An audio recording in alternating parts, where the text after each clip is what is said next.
Hello, I will show how you get this gauge here to work in a classic car like this Volvo 242 Turbo with kjet. And this would also work for LO Jetronic and other engine management systems which use a narrowband oxygen sensor. So we kind of see here what we need. The red switch, that's for powering the gauge, and the sensor should be on ignition switch with 5 amp fuse, which is not supplied. And the black, that's the ground. Blue, serial TX, we don't need that. That's for COM port, old way of communication with computers or microcontrollers. And we have the white analog plus and the brown analog minus.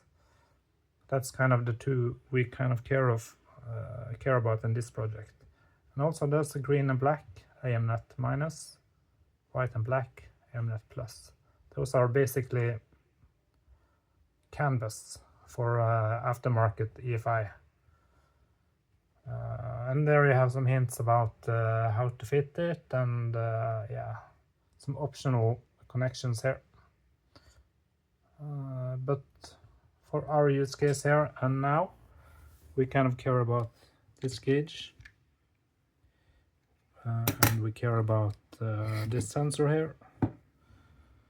Then to connect those two together, you just have this harness here.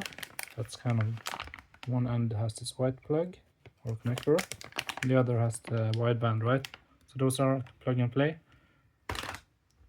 Then we have the other harness, which also has one end we plug in there.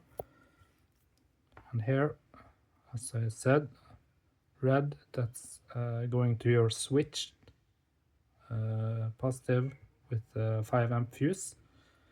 And the black one, which is over here, that's the ground. So these two kind of go into the car. And the blue one, that's the COM port, old way of communicating. So you don't care about the blue one. And then you have these two which are tied together here. Those are canvas. We don't care about them now, but maybe at a later stage with a new aftermarket EFI. So then you're left with this brown, which is the analog minus, and white analog plus. So when you connect this to the gauge, and you connect it to the car also, and you connect this sensor to the gauge with this wiring harness, when you're driving, you will kind of not get the values that an old engine management needs. That needs 0.1 to 0.9 volts. We will kind of scroll down here. A lot of info here.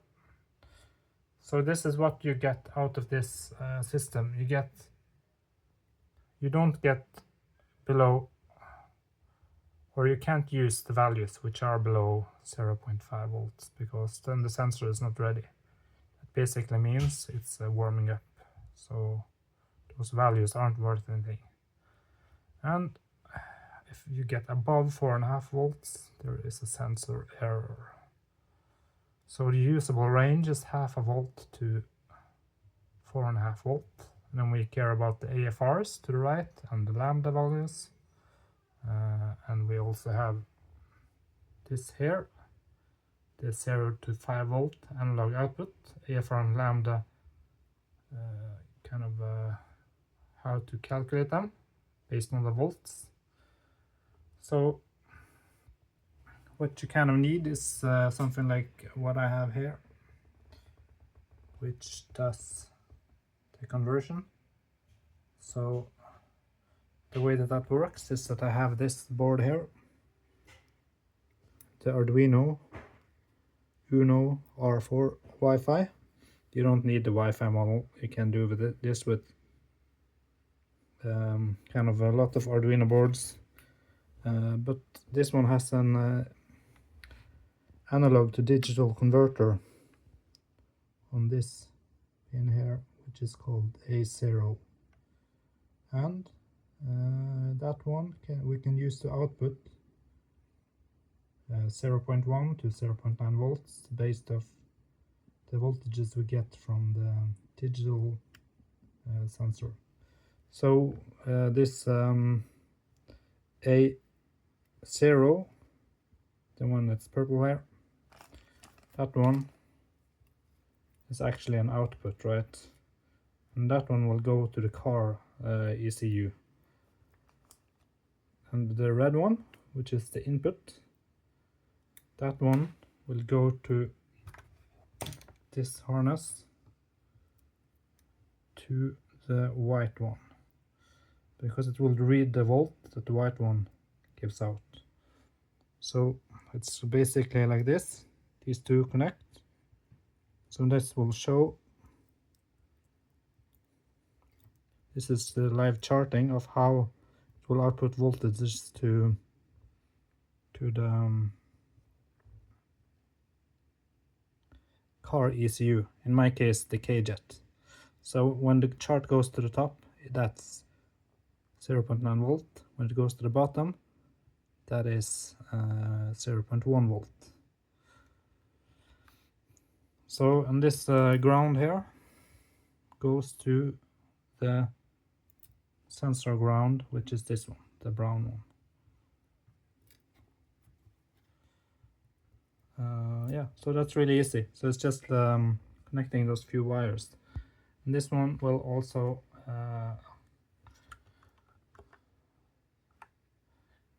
output to the console here as it is working. So if I do like this, it will output values here, right? This sensor not ready, that will not happen in the car except when it's warming up, right? Now I'm just triggering it with some noise here. But we can simulate the sensor broken, because as we know from looking at the tech sheet, the sensor should just go up to 4.5 volt. So if I put this into the 5 volt source here, then it will read 5 volts, right? And I can go here and it will say sensor error, because that's out of bounds for the sensor, right?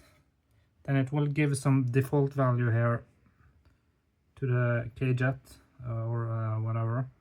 It's kind of like a safe value, so it's not going bananas. Then if I pull it out again, then the sensor error will go away, right? We will kind of, you can see the charts working again here. Now we can see here, now it's working again. Likewise, I can, if I add it to a 3.3 volt source here,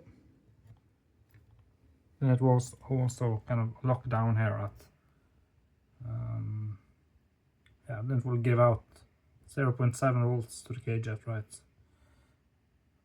And the lambda 1.8. Yeah, so that's basically how it works.